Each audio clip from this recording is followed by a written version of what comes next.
언젠가 어린 바이올리니스트 06년생 고소현을 얘기한 것을 기억하시는지 모르겠습니다. 얼마 전에 데니구라는 또 유명한 남자 바이올리니스트와 둘이서 쇼스타코비치라는 작곡가의 2대의 바이올린을 위한 소품이라는 음악 연주하는 것을 들었습니다. 참 아름다운 곡을 피아노 반주에 맞춰서 2명의 젊은 바이올리니스트가 연주하더라고요.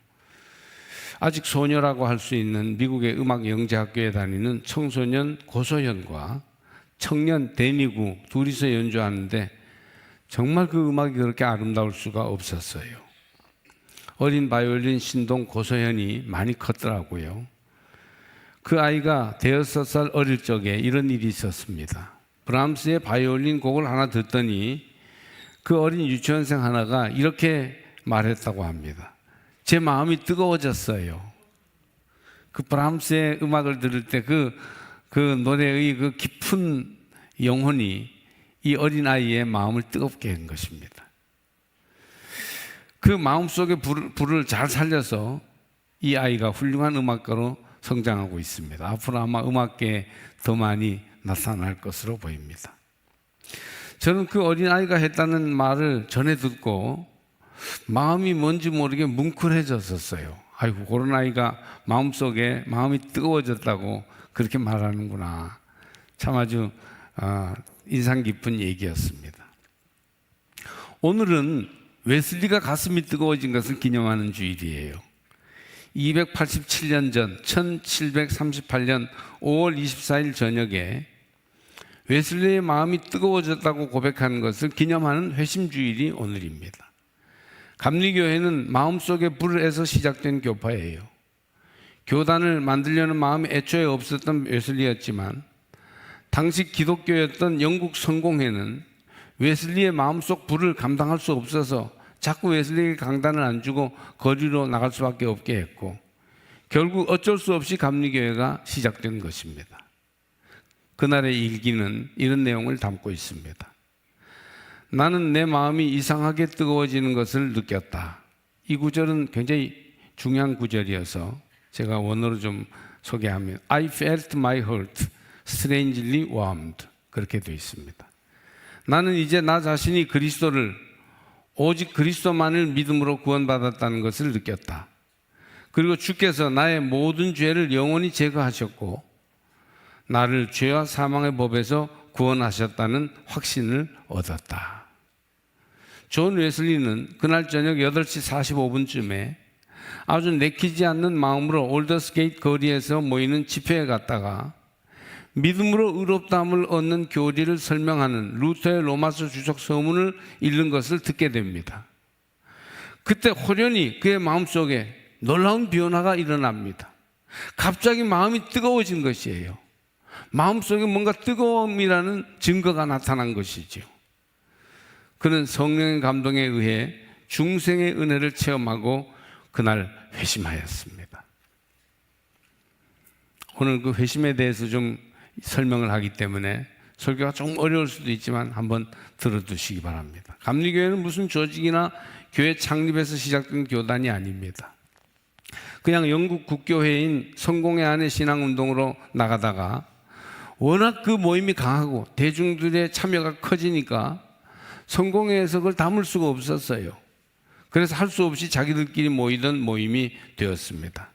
그러다가 결국 조직이 필요하고 체제가 필요하니까 교단이 되었는데 이건 어쩔 수 없는 선택이었어요. 영국 국교회 사람들이 놀리듯이 감리교도들을 규칙주의자라고 불렀어요. 규칙쟁이라고 불렀어요. 그게 메소디스트라는 이름인데 그게 감리교회예요. 그 이름을 그대로 지금도 쓰고 있습니다. 이 감리교 신앙운동이 어디에서 시작되었느냐 하면 바로 웨슬리의 뜨거운 가슴이라고 말할 수 있어요. 그러니까 우리는 마음속에 불이 원조인 신앙을 따르고 있습니다. 웨슬리는 원래 영국의 옥스퍼드 대학에서도 뛰어난 인재들이 나오는 크라이스트 처치 칼리지를 졸업한 수재였습니다. 웨슬리가의 사람들이 다 총명하여 가족들이 옥스퍼드 동문이 많았습니다. 우리로 말하면 가족들이 거의 서울대 출신인 셈입니다. 그래서 합리적인 이성을 썼어요. 머리로 모든 걸 차갑게 판단하는 사람들이었습니다. 그러던 그의 가슴에 복음의 뜨거운 열기가 점화된 것입니다. 불을 받았어요. 그래서 냉철한 머리와 뜨거운 가슴이 함께할 때 영국의 교회는 변화되었고 이것이 세계교회에 영향을 주는 신앙운동이 되었습니다. 오늘 말씀은 로마서의 주제예요. 내가 복음을 부끄러워하지 아니하노니 이 복음은 모든 믿는 자에게 구원을 주시는 하나님의 능력이 됩니다. 먼저는 유대인에게요 그리고 헬라인에게로다. 복음에는 하나님의 의가 나타나서 믿음에 이르게 하나니 기록된 바 오직 의인은 믿음으로 말미암아 살리라 함과 같으니라. 의인, 즉 하나님 뜻대로 사는 사람은 믿음으로 사는 사람이에요. 사람은 믿음으로 의롭다함을 얻습니다. 즉 믿음으로 구원받습니다. 사실 웨슬리는 그동안 어떻게 믿었느냐 하면 사람이 바르게 행동하는 실천이 있어야지 마음의 믿음만 가지고 되겠느냐 하는 생각이었어요. 그러니까 마음의 믿음에 실천하는 그런 신앙이 있어야 구원받는다, 행동이 있어야 된다, 그런 생각이었어요. 전통적인 가톨릭과 성공회가 이런 믿음을 가지고 있었습니다. 그는 이렇게 행동으로 나타나는 믿음, 성결의 완성을 위해서 모든 시간과 노력을 바쳤습니다. 성공회 신부답게. 옥스퍼드의 크라이스트 처치 칼리지에 다닐 때에도 홀리 클럽이라는 동아리 활동을 했는데 거룩한 클럽이란 얘기죠. 아주 특별히 경건한 생활을 하는 대학생들이었습니다. 대학을 졸업한 다음 그는 특별히 봉사하려는 마음으로 위험하고 형편도 어려운 신대륙 인디언 선교에 자원하여 나섰습니다. 당시로서는 제일 어려운 선교지였어요. 말하자면 그는 선교를 온전히 이루면 구원을 이룬다, 즉 의로워진다고 생각했어요. 착하고 바르게 살아야 구원받지 그냥 예수만 믿어서 어떻게 구원받겠느냐는 생각이에요. 미국 조지아 선교를 가면서 인디언들이 무지하고 하나님을 알지 못하지만 순박한 사람일 거라는 막연한 기대가 있었어요. 그들에게 기독교를 전하면 큰 변화가 일어나리라고 기대했습니다. 그러나 조지아 선교는 그의 헌신과 뛰어난 설교와 성실함에도 불구하고 실패로 끝나고 말았습니다. 거기 담당 행정관의 조카와 있었던 애정 문제 때문에 그가 그 집이 정직하지 못하다, 이 신실한 사람들이 아니다 라고 생각해서 성만찬을 받으러 나오는데 거절했어요. 그 당시에는 성만찬을 교회에서 거절하면 법적인 문제가 되었어요. 그래서 결국은 큰 시험을 당해 사법 처리를 앞에 두고 도망쳐 나오는 해프닝이 벌어지고 말았어요. 그는 경건한 믿음의 용사요 성실한 하나님의 종이었으나 자기의 재능과 힘만으로는 구원에 이르는 능력이 되지 못함을 절실히 깨닫게 됩니다. 이렇게 마음이 절망에 빠져 어찌할 바 모르고 있을 때 마침 그에게 큰 도전을 준 신앙 그룹이 있었는데 바로 모라비안들이었어요. 요즘으로 말하자면 불받은 사람들, 뜨거운 사람들이었습니다. 인디언 선교를 마치고 돌아오는 뱃속에서 풍랑이 쳐서 배가 죽을 것까지 흔들려서 모두 속에 있는 것을 다 토하고 물건을 바깥으로 내던져서 포기하고 이런 정도가 되었을 때 모라비안들은 함께 찬송을 부르면서 기도하면서 의연히 믿음으로 이겨내고 있는 거예요.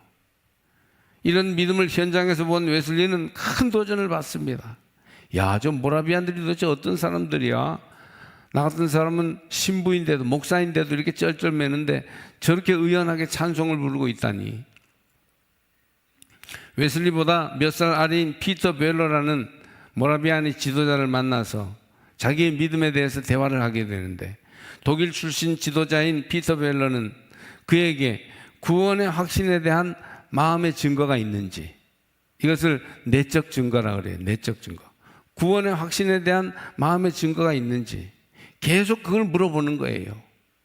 웨슬리는 글쎄 내가 그런 증거가 있나 없나 막 마음이 애매한데 자꾸 그걸 물어보는 거예요. 구원의 증거가 있는가? 내적 증거가 있느냐? 그렇지 않으면 구원받지 못한 것이다, 그런 얘기죠. 그냥 기독교도로서 예수님을 믿고 교회 생활을 잘하면 된다는 생각을 하는 사람들에게 마음속에 구원받은 증거가 있어야 한다고 요구했어요. 착하고 바르게 살고 옳게 행동하면 하나님이 의롭다 해주실 것이고 구원받은 것인데 그게 아니고 마음속에 구원받은 증거, 내적 증거가 있어야, 성령이 가르쳐 주시는 뭔가 마음속에 확신을 가질 수 있는 증거가 있어야 된다는 거예요. 피터 벨러는 살아있는 신앙의 진정한 열매는 성결과 행복이다. 해피니스, 홀리니스 앤드 해피니스. 성결과 행복이 있어야 된다고 얘기하면서 마음의 확신이 중요함을 역설합니다. 교회만 다니면 뭘 하냐? 내적 증거가 있어야지. 확실하게 마음속에 뭔가 분명한 게 있어야지. 그거 없으면 진짜 구원받은 사람이라 할 수 없다. 이걸 말했어요. 웨슬리는 조지아에서의 실패에 겹쳐 이제는 자기 믿음마저 걱정하는 정도가 됐어요. 내게 믿음이 있는가? 심각한 의문에 빠져서 고민하며 열심히 기도했어요. 그러던 날, 어느 날, 그날 회심하는 날을 맞이하게 된 것이에요. 그러니까 웨슬리가 올더스 게이트에서 회심했다는 것은 이런 배경을 가지고 있습니다. 회심을 통해 그의 가슴에 복음의 물이 점화되었어요. 모라비안처럼 자기도 뜨거워진 것입니다. 성령이 내 안에 주시는 뜨거움이 있었어요. 그것이 구원받은 내적 증거죠. 이것은 그냥 감정적인 것이 아니라 자기 성결의 노력이 한계에 다다랐을 때 하나님께 항복함으로 얻어지는 은혜였어요. 예수 그리스도로만 구원받습니다. 내가 아무리 애쓰고 노력해도 구원에 이를 수 없습니다. 그런 깨달음이죠. 마음의 종교, 하나님의 주도적인 구원을 인정할 또한 강력한 감동, 이런 것들이 그 속에 있었어요. 믿음으로 의롭다함을 얻는다는 루터의 신앙, 의인, 교리가 자기 마음속에 살아있는 메아리가 돼서 강력하게 울려 퍼진 것이에요. 그래서 이 루터의 로마서 주석 서문 1장 16절 17절을 주석하는 얘기를 들을 때 그의 가슴이 뜨거워진 거예요. 웨슬리 회심, 이것이 여러분에게 어떤 의미가 있겠습니까? 여러분은 이 웨슬리 회심이라는 주제에 의해서 신앙을 생각해 볼 때 지금 어떤 믿음입니까? 어떤 단계에 와 있습니까? 여러분은 정말 믿음을 가지고 계십니까? 여러분 구원 받았습니까? 여러분은 지금 믿음의 바른 길을 가고 있습니까? 5가지를 오늘 말씀드리려고 하는데 한번 들어주시기를 바랍니다. 첫째, 회심 전에 웨슬리는 종의 믿음을 가졌으나 회심 후에는 아들의 믿음을 갖게 됩니다. 종은 주인이 시키는 일을 의무로 행하지만 아들은 아버지 집에서 아버지를 사랑하는 마음으로 스스로 기쁘게 일합니다. 그러니까 여러분의 믿음이 억지로 끌려서 어쩔 수 없이 하는 믿음이냐, 아니면 자원하는 기쁨으로 하는 믿음이냐 하는 것이에요. 오늘 주일 예배를 드리러 오는데 여기에 여러분에게 주시는 놀라운 은혜와 내적인 충만함이 있느냐 없느냐 하는 것이에요. 아들의 믿음이냐 종의 믿음이냐. 웨슬리는 종의 믿음에서 아들의 믿음으로 회심하였습니다. 둘째, 웨슬리는 율법주의 신앙으로 자기 노력을 무던히 했는데도 마음의 평안과 기쁨이 없이 실패한 믿음이 되었으나 이제 회심함으로 복음주의 신앙으로 돌아왔어요. 그러니까 종의 믿음은 율법적인, 율법의 법률을 놓고 그걸 따라서 행하는 율법적인 믿음이고, 아들의 믿음은 복음적인 믿음, 아버지를 사랑함으로 행하는 믿음이고 다르죠. 이제는 그리스도의 대속의 은혜, 예수의 십자가와 부활을 믿음으로 구원에 이르는 복음적인 신앙을 가지게 됩니다. 이전에는 행함으로 의로워지려는 자기의, 행위의 의를 의지하는 율법적인 믿음이었지만 이제 복음적인 믿음이 된 거예요. 과거 영국 국교회에서 가졌던 구원관은 착하고 바르게 살아야 구원받을 수 있다는 입장이었으나 이것을 알미니우스주의적인 구원관이라고 그래요. 그러나 회심한 웨슬리는 오직 예수 그리스도에게서 나타난 속죄의 은혜를 믿음으로 구원을 받는다는 복음주의 구원관을 붙들게 된 것입니다. 자기 노력 위주의 믿음에서 주님의 값없이 주시는 은혜를 의지하는 믿음을 가지게 되었습니다. 한번 따라해 보실까요? 오직 예수로만, 예수께서 이루신 의로만 의롭다함을 얻을 수 있습니다.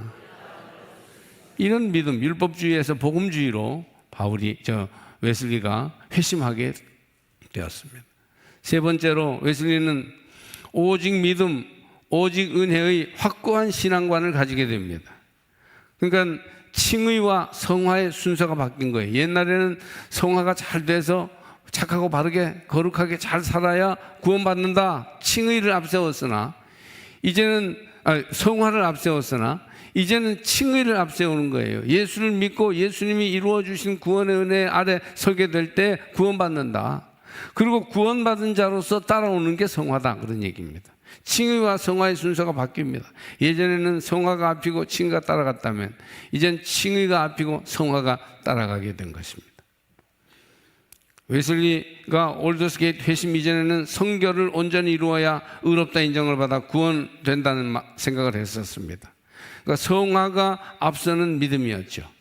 그런데 웨슬리는 인간의 도덕적인 노력과 선을 행함으로 성화를 이루기 위해서 고뇌하였는데, 신대륙 선교사까지 갔는데 그것이 불가능함을 깨닫고 무조건 하나님 앞에 자기 죄악을 내려놓고 속죄의 은총을 의지하게 되었습니다. 그것이 바로 회심이에요. 의인이 앞서는 믿음, 칭의가 앞서는 믿음을 가지게 된 것입니다. 말하자면 조금 늦었으나 웨슬리는 이제야 하나님 앞에 항복의 손을 내밀었습니다. 할렐루야. 아직도 자아를 내세우고 자기 의를 주장하는 그런 분이 여기에 있다면 웨슬리처럼 오직 그리스도만이 나를 구원할 수 있습니다. 나의 모든 행위와 자기 의로는 하나님 앞에 설 수 없습니다. 나는 실패된 존재입니다. 이렇게 고백함으로 구원의 은혜를 누리시기 바랍니다. 넷째로 피터 벨러와 같은 모라비안 신자들의 도전을 받아들여서 마음이 뜨거워짐을 발견합니다. 이렇게 마음이 뜨거워졌다는 말은 구원받은 것에 대한 내적 증거가 생겼다는 얘기예요. 이 내적 증거가 생기면 왜 중요하면 우리가 실패하고 좌절하고 믿음에서 떠나갔다가도 다시 그 내적 증거가 있음으로 해서 돌아오게 되는 것이에요. 그리스도의 십자가 은혜, 즉 죄사함의 은혜를 뜨겁게 체험하여 마음속에 불이 들어오게 된 것이죠. 웨슬리 회심의 중요한 체험이에요. 감동과 감격과 뜨거움이 있었습니다. 이것이 감리교 부흥의 불씨요 원동력이 되었습니다. 이것이 성령의 증거요, 마음에 심겨진 성령의 강력한 인상 감동인 것입니다. 할렐루야. 다섯째로, 그렇다고 해서 웨슬리가 모라비안처럼 마음의 뜨거움, 성령의 내적 증거만 붙들고 구원을 다 이루었다고 하지는 않았습니다. 이것은 요즘 구원파적인 믿음으로서 이단적인 것이에요. 예? 하나님의 구원의 은혜, 하나님이 다 이루어 주셨다, 이제 다 됐다, 이런 주장을 하는 것이 구원파예요. 구원파는 오직 예수를 믿음으로 구원 얻는다는 교리는 강하지만 그 구원받은 자가 성화의 삶을 살아서 그리스도를 온전히 닮아야 한다는 이 성화의 행동, 삶에 대한 것이 너무 소홀히 여겨짐으로 균형을 잃고 이단이 된 것입니다. 여전히 웨슬리에게 있어서 신앙의 목표는 성화와 완전 성화였습니다. 하나님으로부터 칭의의 은혜를 받았다고 모든 것이 다 완성된 것이 아니었어요. 이제는 그리스도의 십자가와 부활을 믿고 성령이 도우시는 능력 안에서 완전 성화를 향해 전진만이 있을 뿐입니다. 이것은 믿음으로 의롭다함을 얻는 개신교 신앙과 성화의 삶으로 주의 뜻을 이루는 영국 국교회인 성공회의 신앙이 종합된 것으로서 온 세계가 따를 만한 믿음의 모범입니다. 그러니까 칭의만을 강조하지 않고 칭의와 성화를 골고루 강조하는데 칭의가 먼저 되고 성화가 나중 따르는 이런 균형이 있는, 그리고 생동하는 그런 믿음을 웨슬리가 가지게 되었습니다. 회심의 결과가 어떻게 되었을까요? 우리가 웨슬리 전기를 통해서 아는 대로 회심의 결과 웨슬리의 마음속에 있었던 어두운 그림자가 다 사라지고 조지아에서 아주 실패해서 나는 목회도 못하고 이제는 믿음도 없는 사람인가 보다 했던 그의 마음에 이런 여러 가지 어려운 어두움이 다 떠나가게 됩니다. 그래서 기쁨과 은혜가 충만하게 됩니다. 회심한 웨슬리는 하루하루가 천국이었어요. 자신의 마음에 경험한 것을 거기 있는 사람들에게 이제 간증하게 됩니다. 그전에는 숨고 싶었는데 이제는 자꾸 얘기하고 싶어졌어요.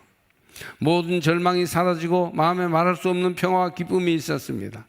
그날 8시 45분에 그렇게 은혜 받고 나서 밤 10시쯤 되어서 그곳 신도의 회원들과 함께 동생 찰스에게로 갑니다. 시를 쓰고 찬송시를 많이 썼던 그런 동생이죠. 그들은 찰스와 함께 기쁨으로 찬송을 부르다가 기도하고 헤어져서 각기 집으로 돌아갔습니다. 회심하면 우울과 침체가 사라집니다. 회심하면 기쁨이 샘솟습니다. 우리가 믿음으로 얻는 의를 깨닫고 용서를 경험할 때 자신감과 확신을 가지게 됩니다. 회심의 결과 천국이 우리 생활에 임하는 것을 경험할 수 있습니다. 회심한 사람들은 의의 열매를 맺습니다. 회심한 사람은 주의 영향이 있는 삶을 누립니다. 회심한 사람들은 입술에 찬송이 있습니다. 신앙이 침체되지 않고 밖으로 표현됩니다. 할렐루야. 그 믿음의 내적 증거가 외적 결과로 자꾸 나타나게 되는 것, 그것이 회심한 사람의 열매입니다. 그러나 여러분, 회심했다고 해서 그런 영적 상태가, 그런 마음의 상태가 변함없이 유지되는 것은 아니에요. 웨슬리도 며칠이 지나지 않아서 그 마음의 평화와 기쁨이 사라지는 것을 경험했습니다. 그러면 무엇입니까? 회심해도 며칠만 지나면 잊어버리고 아무 소용이 없는 도로 그 마음이 되는 걸까요? 그렇지는 않아요. 웨슬리는 참된 신앙에는 죄에 대한 승리와 마음의 평화가 꼭 따른다는 사실을 경험했어요. 그러나 줄곧 끝없이 계속되는 것은 아니라는 사실도 깨달았습니다. 그 이유는 무엇보다 인간의 마음이 자주 유혹을 받으며 연약하기 때문에 넘어지기 쉬워요. 유혹을 받는 것은 회심 전과 다르지 않지만 이젠 회심하였기 때문에 전과 달리 항상 전적으로 승리할 수 있게 되었습니다. 하나님이 살아계시다. 나는 구원받은 사람이다. 내 마음속에 하나님이 뜨거운 능력을 주셨다. 이걸 알기 때문에 항상 다시 이길 수 있습니다. 회심한 이후로도 신자들은 유혹을 받고 영적 침체에 빠질 수가 있는데, 그럴 때마다 눈을 들어 주님을 바라보고 영적 전투에서 이기기 위해 힘을 다해 기도하면 틀림없이 승리하게 될 것입니다. 회심하여 구원의 확신이라는 내적 증거를 가지게 된 웨슬리는 전과 달리 찬송과 기도에 더욱 힘썼습니다. 그리고 마음의 기쁨과 평안과 은혜가 강같이 흐르게 됨을 경험합니다. 그 결과 어떻게 되었을까요? 회심한 웨슬리는 그때부터 내적 증거를 외적 고백으로 발전시키는 전도자가 됩니다. 웨슬리가 회심한 것이 5월 24일인데 그로부터 반년 동안 강력한 성령의 도우심 가운데 생활하면서 가는 곳마다 예수를 증거해서 예수 믿어야 구원받습니다. 예수님이 내 안에서 삶을 변화시켜 주십니다. 그렇게 계속 간증했어요. 특히 페터레인이라는 곳에서 5, 60명의 신도들과 함께 성령의 강력한 임재를 경험하는 집회를 여러 번 가집니다. 그 당시에 영국 교회는 철야기도에 이런 게 없었는데 철야기도를 했어요. 그렇게 할 때 1739년 1월 1일 저녁에 말하자면 신년 집회예요. 그때 집회를 웨슬리는 이렇게 기록하고 있습니다. 실제 있었던 일이에요. 기도를 계속할 때 하나님의 능력이 너무나 강하게 역사하여 우리들 중에 많은 사람들이 기쁨에 넘쳐서 큰 소리를 질렀으며 많은 사람들이 바닥에 쓰러졌다. 우리는 조금 정신을 차렸을 때에 주님의 권세 있는 임재에 놀라움과 두려움으로 가득 차 모두 한 목소리로 우리가 당신을 찬양합니다. 오 하나님, 우리가 당신을 우리 주님으로 인정합니다 라고 외쳤다. 성령의 강력한 증거가 나타난 것이에요. 그러면 회심의 결과가 이렇게 치유와 회복으로 나타났는데 또 어떤 속으로 나타나는가 하면 땅끝까지 전도하는 것으로 나타납니다. 웨슬리는 옥스퍼드 대학의 펠로우였어요. 교수 자격이 있는 지도자였고 영국 사회의 상위 계급이었습니다. 그러나 회심한 후에 그는 인구의 80%에 해당하는 버림받은 대중들을 위한 복음 전파자가 되기로 작정합니다. 그는 거리의 전도자로 나서서 복음을 듣고자 하는 사람들이 있는 곳에는 어디나 달려가 복음을 전했습니다. 존 웨슬리보다 앞서서 그의 동역자 휘필드는 안전하고 존경받는 교회의 강단을 떠나 거리에서 모여있는 대중들에게 복음을 전하기 시작했습니다. 복음이 필요한 것이면 회당에서든 교실에서든 어느 집에서든 어디서든 복음을 전합니다. 그리고 계속 웨슬리에게도 복음을 듣기 위해 갈급한 사람들이 있으니 설교해야 된다고 계속 권유합니다. 웨슬리는 좀처럼 마음을 정하지 못하고 고민하며 기도하였어요. 왜냐하면 아무 데서나 설교하는 게 하나님의 이름을 영광스럽게 하는데 맞을까? 이 무식한 민중들에게 막 설교했다가 하나님의 말씀을 너무 천박하게 다루는 것은 아닐까? 걱정했던 것이죠. 휘필드는 자기가 설교하는 곳에 웨슬리를 데려가서 보여주며 권유한 결과 웨슬리는 마음이 내키지 않았지만 야외 설교하는 것, 어디서든 복음이 필요한 곳에서 설교하는 것이 주의 뜻이요 명령이라고 생각하게 됩니다. 그래서 성공의 회당에서만 설교하지 않고 다른 곳에서도 설교하기 시작합니다. 회심한 다음 해 4월 2일 월요일 오후 4시쯤 웨슬리가 브리스톨 시의 변두리에 위치한 공터에서 약 3,000명의 사람들에게 구원의 기쁜 소식을 전하기 시작합니다. 회심했기 때문에 그렇게까지 된 거죠. 웨슬리가 거리의 설교자로 나서기 시작하면서 엄청난 사람들이 웨슬리의 설교를 듣게 됩니다. 웨슬리가 야외 설교를 하지 않았다면 감리교 부흥 운동도 일어나지 않았을 것입니다. 영국의 전무후무한 부흥의 역사가 일어나기도 어려웠을 것입니다. 이후에 집회에서 복음으로 믿음을 새롭게 하는 사람들이 구름대와 같이 모여들고 질병이 고침을 받고 미친 사람이 나음을 받는 역사가 나타납니다. 많이 모일 때는 광산의 큰 웅덩이에서 32,000명까지 모였다고 합니다. 아마 듣는 사람은 듣고 저 뒤에 사람들은 서서 그냥 바라만 보고 있었을 것으로 생각될 정도입니다. 32,000명. 제가 지난 주간에 장미 축제 하는데 가봤더니 한 2,000명 모였는데 거기 터져 나가려고 그러더라고요. 32,000명이면 삼척 시가 꽉 찰 것입니다. 웨슬리는 회심한 다음 해 1739년부터 생애를 마치는 1791년까지 52년간 말을 타고 다니는 노방전도자로 매년 평균 800번을 설교했어요. 하루 2번씩 설교했어요. 총 4만 번 이상을 설교했다고 합니다. 매년 약 5,000마일을 순회 설교로 여행하며 2년에 한 번씩 영국 본토와 아일랜드 섬 전체를 돌았어요. 2년에 한 바퀴씩 나라를 다 돌았어요.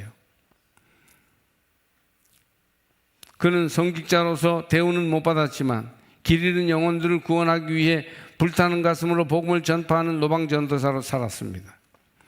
그는 거리의 전도자로 가는 곳마다 복음을 전했지만 하나님은 그의 책들이 엄청나게 팔려서 웨슬리를 사실은 큰 부자가 되게 했어요. 인세를 받아서 웨슬리가 선교하는데 아무 부족함이 없었습니다. 이와 같이 우리는 웨슬리의 전통을 따라 믿음으로 구원 얻는 신앙도리를 붙드는 복음적인 사람들이요, 성령의 강력한 임재와 역사를 따라가는 성령 충만한 교회일 뿐 아니라 열정을 가지고 땅끝까지 복음 전하는 전도자들입니다. 할렐루야. 우리는 교파나 교리의 우월성을 드러내고자 장로교회보다는 감리교회가 더 낫다든가 성결교회보다는 더 뜨겁다든가 이런 얘기하려고 지금 이 말씀을 전하는 것이 아닙니다. 여러분 모두가 마음이 뜨거워져야 합니다. 성령의 내적 증거가 나타나야 합니다. 예수가 나를 구원하였다고 하는 확신 속에 거할 수 있어야 합니다. 어린 바이올리니스트가 연주를 듣고 마음이 뜨거워졌고 그 뜨거운 마음으로 연주를 할 때 계속 뛰어나게 발휘할 수 있었던 것처럼 여러분도 복음으로 인하여 마음이 뜨거워지기를 축복합니다. 성령의 내적 증거가 여러분 속에 있기를 주의 이름으로 축복합니다. 그 복음의 능력이 여러분을 고치고 새롭게 하고 온전케 하는 은혜가 있기를 축복합니다. 마음이 기쁘고 성령의 은사가 충만한 사람, 땅끝까지 전도하는 사람, 회심한 모든 그리스도의 사람들, 성령의 내적 증거가 있는 사람들은 그렇게 될 수 있을 줄 믿습니다.